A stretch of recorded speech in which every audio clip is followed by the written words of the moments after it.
Hi, it's almost time for me to start the final grades for our class.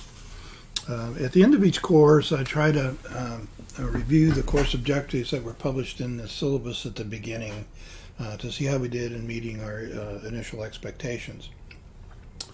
If you'd like to review those course objectives, they're on the ELC website under the course overview. In the next few minutes, I'm going to present each one of the learning objectives and try to briefly comment on what we've accomplished from my perspective. I would also value your thoughts. To give feedback, go to the ELC discussion page that I've created, and there you can post your thoughts and comments. If you're ready, let's go.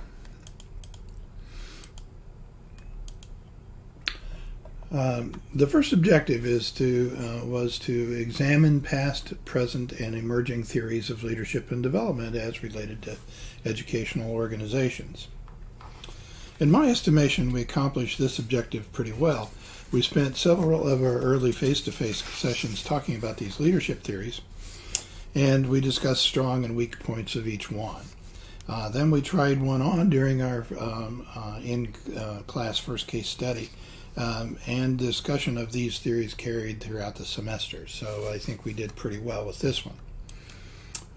Objective 2 was to critically analyze research in educational leadership and organizational cultures.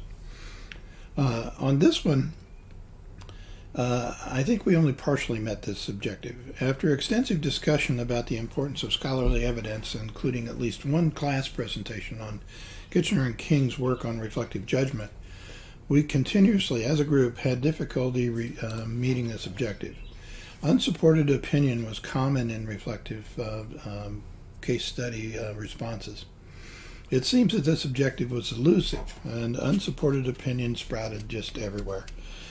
For many of you, this is your first doctoral class, and it's understandable that learning to think and write with credible evidence is just going to take some practice. Over the course of the semester, some showed significant improvement, while others did not. Yet, I just want to emphasize that this is a skill that you need to continue to develop in your course classes.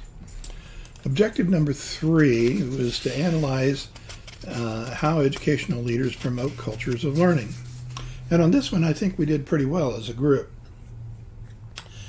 From a variety of perspectives, we discussed both organizational culture and the focus of learning in educational institutions. In addition, we also introduced the importance of individual and collective context as a foundation for organizational culture. This perspective of interpreting context as a function of individual and collective experiences was instrumental in our later honest and heartfelt discussions of social justice among race, class, and genders.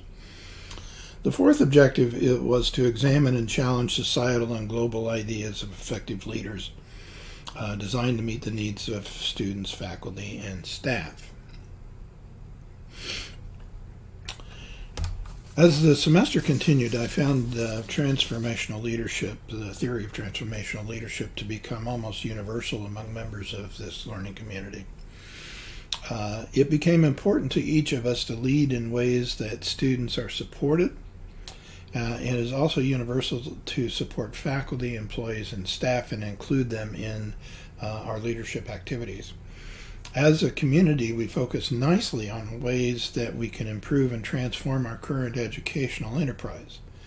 Personally, I highly value these professional ethics. The success of future education depends on you as transformational leaders.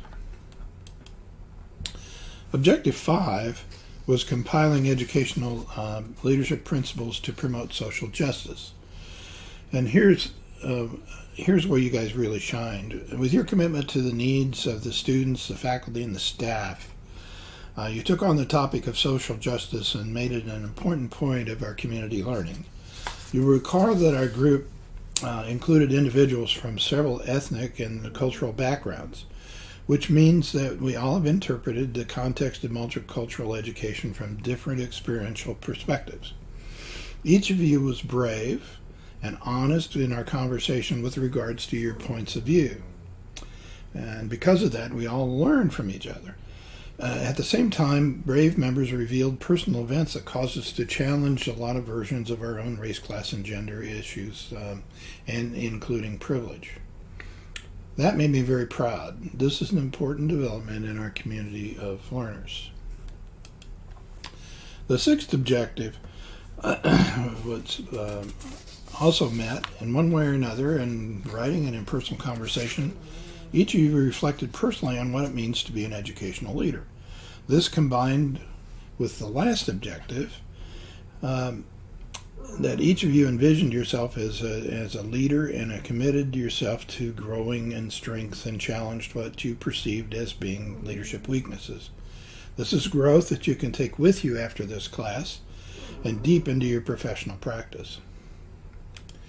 The seventh objective was to create a plan for a change in effective learning and teaching through improved organizational cultures and practice.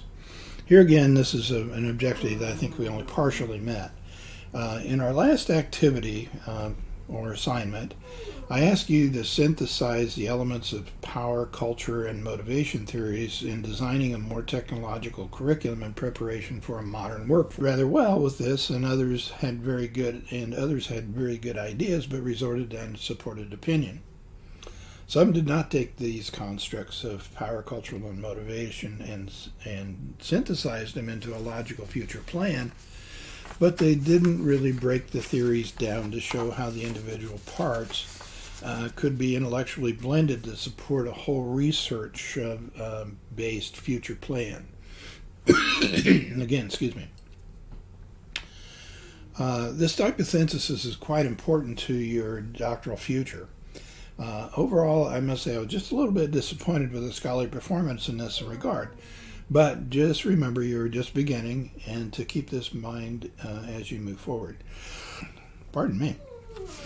The objective number 8 was to evaluate ethical use and misuse of power among educational leaders.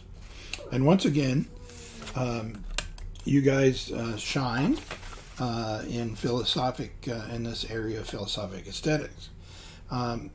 In many ways, in writing and in your talk, you dedicated yourselves to being ethical professionals. To a person, our community was focused on doing the right thing for the right reasons. That you are. My highest compliment to a practicing teacher is I want you to teach my grandchildren. But when I do, I wanted to share it with each of you. I really enjoyed sharing a semester with each of you, and I want you to let me know if there's anything I can do to help you as you move forward. Thanks again. We'll see you again in another class.